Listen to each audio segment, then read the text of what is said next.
at the end of the day, like we want to feel whole. And to some people, that may be your version of wanting to feel enough. For me, it's about coming back to feeling whole so that I am confident when I do come home to myself. I think that it shows everybody how we all use the pause so differently, but yet the way that it works for us.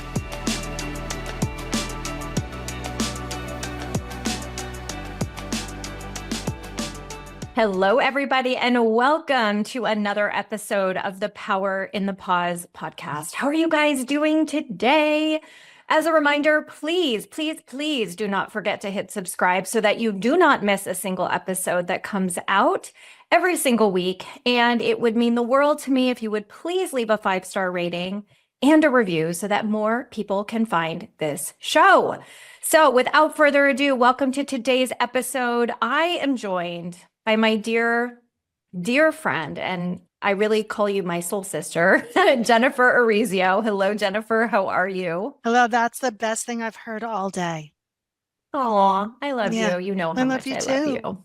Yay. Well, you guys are all in for a treat today because Jennifer is here to chat with me all about how it is that each and every one of you get to learn how to pause and listen to your soul. This is like no joke. This is like my soul language. I'm very excited. You guys will understand the little pun I just made for Jen right now. So let me share a little bit more with you all about Jennifer. So Jennifer is the founder of Soul Language, a paradigm that puts tangibility to soul so a conscious connection can be established to enable crystal clear decisions for success. Jennifer is also a master intuitive and the author of 2 best-selling books. Currently, she has trained over 30 practitioners worldwide in soul language. Currently, there are over 5,000 individuals all over the world connecting to their soul languages, and I am one of them. So, Jennifer, welcome to the show. Thank you so much. I'm so honored to be here. Truly honored.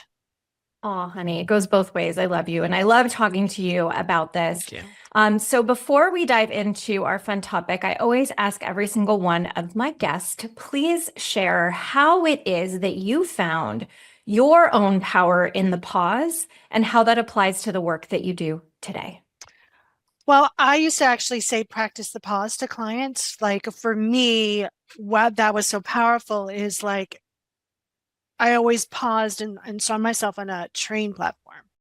And I could pause and I could go to life purpose, or I could pause and go to life lesson. And I have condos there. I'm a mayor, right? And that's how I really like integrated that to like, okay, how am I using my energy? Am I using it for my goodness, just purpose, or am I using it to keep myself in struggle and in pain and programming? No judgment.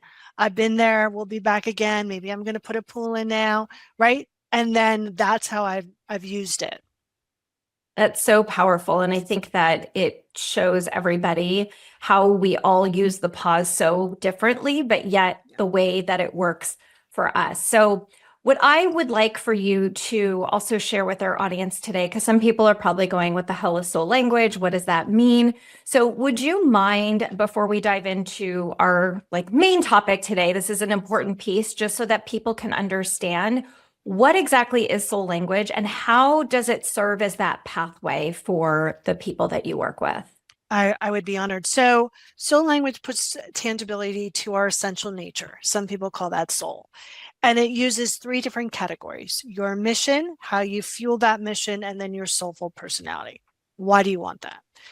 First of all, humans love words. And when we have words to what we know deep down inside, we can form a real conscious connection instead of operating on our autopilot, on our painful experiences, on our limiting beliefs. And so it becomes a really profound tool. And there's 107 different core energies across the 3 different categories. We each have 3. And when you have it, it becomes a jumping part to clarity, to consciousness, to creating and manifesting what you want versus manifesting through your pain. Okay. So help us to understand then, how is it that our soul gets identified? What does that mean? So we do a process called therapeutic kinesiology, where I or another practitioner uses their body to talk to your soul. And your soul moves our body like a pendulum down a testing sheet. And that's how we identify the soul languages. So it's not through your birthday. It's not through your birth chart or anything. You can't throw it. You can't throw that test. And I hear the same thing all the time. Oh my God, are you in my head? Oh my God, do I get to accept this? Wow. So we do it through a process that's really metaphysical and energy driven. And so how has that work really helped you to teach your clients? Because I know what my soul languages are in both personal and business, you guys. So sometimes I want to, just highlight that your soul language in your business and in your personal life do tend to be different. I don't know if you see that anybody's are the same. I've seen one person out of like 6,000 who had identical personal and business languages, and there was no separation. Like she would like go to the grocery store and talk to the woman and there would be a business. Like it was kind of an amplification of energy that wasn't conscious, and it was kind of miserable for her. But very rarely, right? Very complicated. But very rarely do I see someone who has languages in common with their personal soul and their business soul. And it becomes a vehicle for people to stop doing their life through their head and actually just pause and tune into your soul and go, okay, what's the right move here? What divinely inspired action do I get to take? And what internal action do I get to also take to make that divinely inspired action? And internal actions are an acceptance, letting go, and activation or allowing. Yeah, so let's go a little bit deeper into this practicing the pause, right? Because I know that when I'm tapping in and going in and, connecting with my soul language, mostly in my business, I will be honest. Let's talk through sort of like what is that process to pause so that we can listen? Because I'm sure that there are people who are listening to the show today that are like, that's so hard for me, or, oh God, what are they going to tell me? Or what is it that I'm going to hear? And Yeah. how do you distinguish between like your soul language speaking to you versus your fear and ego? First of all, when you're hearing your soul through fear and programming, it's going to sound and feel different. But what's really happening is you're hearing your soul just through different filters. So this happens a lot with people and not enough. So the soul is always saying more and more and more. And our little tiny brains hear not enough, not enough, not enough, right? That's the difference. So when you have that connection, you're bypassing a lot of that fear. But for people who are like, oh my God, I'm so afraid, your soul is never going to say anything that like you suck. It's just not. And it's not going to say anything that you can't do. You might not be ready for it. So when that happens, go, okay, soul, I know you told me to like create a whole event, but I'm not ready for that yet. What's that first step? And for those of us who have warrior energy and are like, I am not sitting alone on a mountain, right? That would be me. Right. Fellow Ask warriors out there. right, connect your soul as or practice the pause in the shower. Go and do dishes and ask your question of your soul and watch it pop. Do something that keeps the body busy and active so you can listen and pause and really be in communication with your heart and with your soul.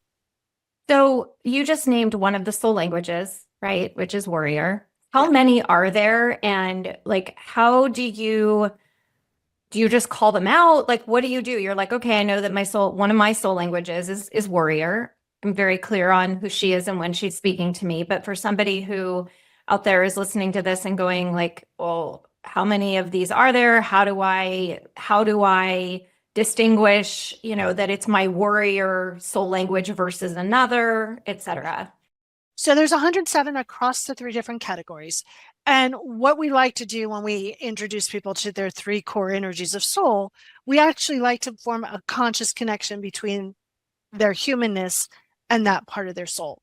And another way to do this, and we can all do this even if you don't have your languages identified, is just close your eyes and imagine your soul knee to knee, eye to eye, in your mind's eye with you.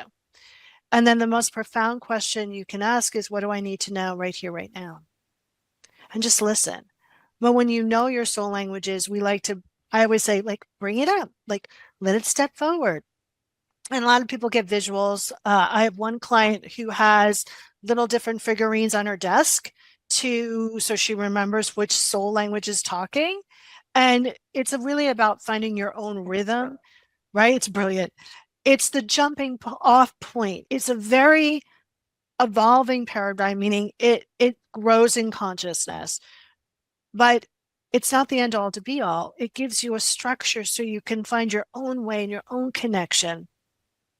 So you can start to really take action based on your profound listening and your profound intuition and your profound guidance, rather than doing your life by jury, which is like, tell me this person and tell me this person and tell me this person. And by the end, you're like, I don't know what choice to make because I'm so confused, right? It really allows a sacred relationship between you and your soul and you and your higher power. And for me, I don't think I would have gotten through life without that. Like, there's some dark days, right? Like, you're like, I don't know if I want to get out of bed. And that, even if it's quiet, it's your soul saying, okay, you got this. You're doing great, right? And let's move forward a little, or let's love each other a little more. So it's so beautiful, Jennifer. And I'm also thinking through, like, so just to give our listeners some context, like when I call in my soul language team, I call them my team. Yeah. They all sit, what I envision, everyone listening, is they're all at a round table. Yeah. Like it's almost like, we just got chills even saying that. Like it's very much like they are in like a semicircle of a round table. Your And board of directors. my board of directors, 100%. And here I am, in my mind, right? I'm walking into the room to have a conversation with my board of directors. And, for me visually, like I know what my process is, and I use this visual often because you've taught it to me, and it's part of how I'm able to show up for my clients. It's how I'm able to grow my business. It's how I'm also I use it, and we'll get into that in other areas of our life. But give me an example of or speak to a client that you have worked with and feel free to use me as well, because we've done work together around this. But, just give an example of like what was happening before, what happened when the soul languages were identified, and then what was the end result on the other side? Yeah. So this just happened today. So I identified a woman who has the tone, which is your soulful personality category, called ringmaster. Ringmasters are really cool. They're exactly what the definition sounds like. Like, they like to be in the center. They like to manage the show, and they're really here, and they prefer to move towards greatness. So I said, okay, we introduced her to the ringmaster, and I said, this is probably your most underused language. She's like, oh, okay. And we made the introduction. I was like, okay. So she's like, well, this doesn't resonate with me at all because I never want to be in the spotlight. And I said, okay, tell me what spotlight means to you. And she goes, failure and fear. And I went, oh, that's why it's underused, right? So we did some work. We did some safety work. We moved some beliefs. And I was like, okay, so let's talk about what you would say now that you have this more, I'm safe to be in the spotlight. And I asked her a question, and she went. And it was so beautiful and so full of emotion in the best possible way, versus before, when I asked her, was very like, by the numbers and left. Like, it was like totally different person. Yeah. It allows people to come more fully into who they are and really accept, so they can use all of that goodness inside of them in a very concrete, directed way to experience what they want. And, for me, my tone is called Graceful Warrior. That's that warrior energy. And I remember when I was in corporate America, and I'd be like, can you pass a pen? And they'd be like, why are you so aggressive? I'm like, I just asked for a pen. And I remember the moment that I accepted it in a whole new way. I just met this person, and we sat down and had coffee. I was like, oh yeah, I have warrior energy. And the guy went, that's cool. And I went, oh my God, I accepted it. Out picturing. I must be up loving because yesterday someone didn't accept it, and it's like a waffle. Right. And so it also gives me that awareness, like, oh, where am I making more with things? And how can I pause and go within and ask that graceful warrior, what's up? Why am I trying to fight my way through this? What do I need? What do I get to accept? What do I get to let go of? What experience or belief is rising to the top so it can be shifted and I can create something new, more positive, more goodness, more abundance, or more freedom, which is what I always want to experience. Yeah. Jen, what's coming up for me as you're talking to is, and as you know, like all of the work I do is helping women to learn how to trust themselves, which is really their intuition unapologetically. And I'd love for you to speak into how have you seen people identifying their soul languages help them to build and learn how to hear, use, and trust their intuition? So everyone, it's a great question because everyone's like, what's the difference between intuition and soul? I'm like, intuition is your soul speaking to you. Like it's the way your soul and the universe, God, tree, Bob, cupcake communicate with you. So by understanding your soul languages, you have a better sense and you have a muscle to work it, a structure to work it, to go ask what I'm saying. I always, Right. when we're working with a client and we introduce them, we connect, and I ask a question, I always go, okay, whatever you feel, hear, or sense, just blurt out. You go, don't kind of like analyze it, just blow it out like out. And I'll ask them a question and they'll say it right away. And I'll go, okay, so that's a popping. It pops in your head. Now you have an awareness that it pops in your head. Let's go back into that connection and ask for a visual. They're like, "Whoa, I got a visual." I'm like, "Yeah, let's go back in that and ask for a feeling." So it allows you to build those clairs. And what happens is also people go, "Oh my God, I kind of been like hearing all this all the time and I've been ignoring it." And so wait, now I can take action. And so you build trust, right? And trust is a practice. And I also suggest people also keep a intuition journal because so often we get information and we don't know if it's accurate because we don't have the results. I remember doing a reading for in a class with this woman, and I was like, "You're going to get 3 new dogs," and she's like, "No, I'm not. I've got 2 dogs. I'm not. Blah blah blah." I'm like, "Oh, okay, no attachment. Just telling you what I'm saying, right?" And I made a note in it. Right. You're like, just write it down. Just write Put it it on a down. post-it note. Right. So 3 years later, no, about a year and a half later, those 2 dogs died. She got 3 dogs. They were all brothers. Now, I didn't go back to her and go, "Yeah, I was right." Told Right? you so. Right, told you so. But it's important that you understand how you see and what questions you ask. And I think knowing your soul languages, you're inclined to ask more interactive questions, which builds that knowledge of how you get your information when it's based on intuition. Yeah. And I mean, I'd love for you to kind of, as we wrap our conversation today, Jennifer, is to talk through like, what is it that is on the other side for people, whether it be business, personal life, right? Relationships, career, overall well-being. Like, what is on the other side? What is that transformation awaiting them when they learn this? Yeah. So I was thinking about this today because I think on the other side of the results, we kind of all want more abundance, more love, more joy, blah, blah, blah. But we only really want those things because we want to stop the anxiety or the fear in our body. And what soul languages provides is this deep understanding and deep connection. So you don't have to live, even if it's small, with anxiety, fear, overwhelm. It gives you this safe harbor. And from there, you can take action, which means the manifestation process is much easier. The receiving is much easier.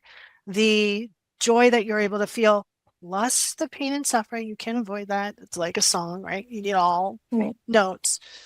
It's just easier. There's a lot more freedom where you're not white knuckling your life when you feel really supported. And the only way you're going to ever really feel supported is from within externally. So it, I always hear like, "Oh my God, like I feel like I'm coming home," because you are. Oh my God, you just read my mind. I do that every once in Literally. a while. I know. I'm like literally in my head, I was like, they're coming home to themselves. I think that's so beautiful, right? Because, when I was writing down when you were talking, the other download that came through was that at the end of the day, like we want to feel whole. Yeah. And to some people, that may be your version of wanting to feel enough. For me, it's about coming back to feeling whole so that I am confident when I do come home to myself, Yeah. that all the answers are inside. And that's what I'm hearing you say, which is so Thank you. beautiful. Jennifer, thank you. I love you so much. And I want to make sure that everybody knows where they can find you, or if they want to learn more about the soul language and the work that you do, where can people best find you? I think the best place is at soullanguage.us. There's a lot of groovy information there. You can do a discovery session. You can send me an email. You can join the newsletter. And I also have a Facebook group called Spiritual Renegades, which is private, but there are a lot of amazing kick-ass people there, all operating from soul and their intuition. So those are two great places to find me. And thank you for asking. You're welcome. Thank you for being my guest today. I appreciate you so much. Right back at you. Oh, you guys, thank you for tuning in and listening to Jen and I just have a really fun conversation about what I love about the work that she does. And I really hope with every single episode, my goal is to help each and every one of you to find your own power in the pause. And today, I hope you learned a new way to do so by listening to your soul. I hope that you guys have a beautiful rest of your day, wherever it is that you are in the world. As a reminder, don't forget to follow me across social media at Wendy Page Sterling. Join my Facebook group for this podcast, The Power in the Pause. And I hope that you guys will tune in to next week's episode. Sending you all so much love and light always. Mwah. Bye, everybody.